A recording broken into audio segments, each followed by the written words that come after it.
এই যে 2025 সাল শেষ হয়ে যাচ্ছে, আর কয়েকদিন আছে, এরপরে আসতেছে 26 সাল, অর্থাৎ নতুন বছর শুরু হবে।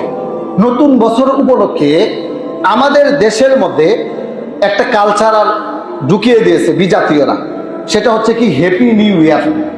31st নাইট, 31st নাইট এটা মুসলমানদের কালচার নয়। মুসলমানদের রীতিনীতির মধ্যে 31st নাইট নাই, হ্যাপি নিউ ইয়ার নাই। ইসলাম ধর্মের মধ্যে আল্লাহ রাসূল সাল্লাল্লাহু আলাইহি ওয়াসাল্লাম মক্কা বিজয় করেছেন, তিনি এই বিজয় দিবসটাকে উদযাপন করতে পারতেন, উদযাপন করেন নাই। মক্কা থেকে হিজরত করে যিনি মদিনায় গেছেন, ওই দিনটা খুবই স্মরণীয়, তিনি এই দিনটাকে উদযাপন করতে পারতেন, করেন নাই। ইসলামে এই রীতিনীতি নাই। সুতরাং 2026 সাল আসতেছে বিদায়, আপনি আতশবাজি করবেন, ফুটকা ফুটাবেন, গান বাজাবেন, নাচানাচি করবেন, এরপরে মানুষকে কষ্ট দিবেন। বৃদ্ধ মুসলমান ঘুমিয়ে আছে বাড়িতে, আপনার আতশবাজির কারণে তারা ঘুম থেকে লাফ মেরে উঠবে।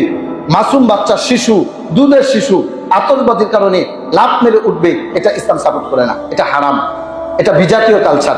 রাসূল সাল্লাল্লাহু আলাইহি ওয়াসাল্লাম বলেছেন, মান তাশাব্বাহা বিকওমিন ফাহুয়া মিনহুম, যেই ব্যক্তি যেই জাতির অনুসরণ করবে সে তাদেরই একজন।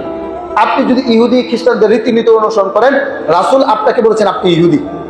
আপনি যদি খ্রিস্টানদের অনুসরণ করেন, আপনি খ্রিস্টান। আপনি যদি হিন্দুদের রীতিনীতি অনুসরণ করেন, তাহলে আপনি হিন্দু। সুতরাং এই যে আজকে 26শে ডিসেম্বর বড়দিন খ্রিস্টানদের, এই বড়দিন উপলক্ষে আমাদের একজন গাদ্দার সাকিব আল হাসান ক্রিকেটার, উনি দেখলাম যে শুভেচ্ছা জানিয়েছে।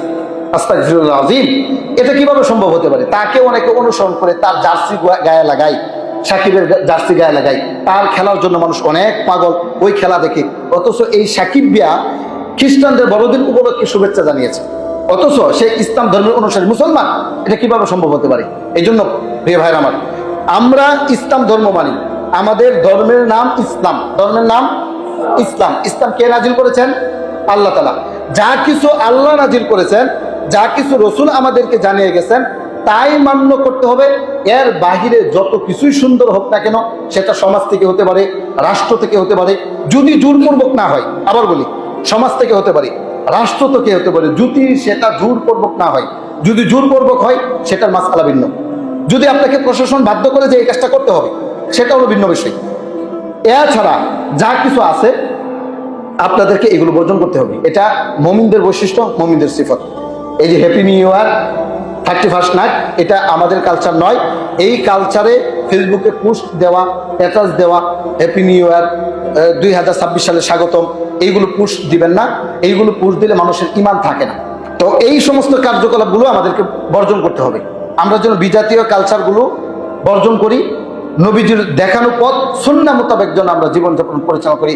আল্লাহ তাআলা আমাদেরকে তৌফিক দান করুন, আমিন।